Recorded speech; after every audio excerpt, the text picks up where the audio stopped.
ఈ దేశంలో ఎలాగో 21, 22 రాష్ట్రాలు ఉన్నాయి కదా, ఇంకా కొంతమంది ప్రత్యేక రాష్ట్రాలు అడుగుతున్నారు కదా, అడిగిన వాళ్ళకి అడిగినట్టు చేస్తే ఈ గలాటాలు గట్రా ఉండవుగా. సాంబయ్య, నువ్వెప్పుడైనా మసాలా వడ తిన్నావా? అదేమిటి స్వామి? తిన్నావా అని అడుగుతున్నాను. తినకేం స్వామి? మసాలా వడ తయారు చేయడానికి కావలసిన ముఖ్యమైన వస్తువేది?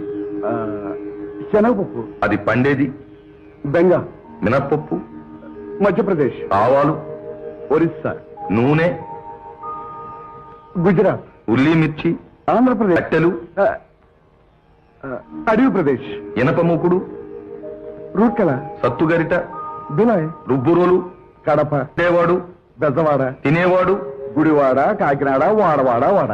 సాంబయ్య, నువ్వన్నట్టు అడిగిన వాళ్ళకల్లా ప్రత్యేక రాష్ట్రాలు ఇస్తూ దేశాన్ని విభజించుకుంటూ పోతే ఒక్క మసాలా వడ తినడానికే నువ్వు దేశమంతా తిరగాల్సి ఉంటుంది.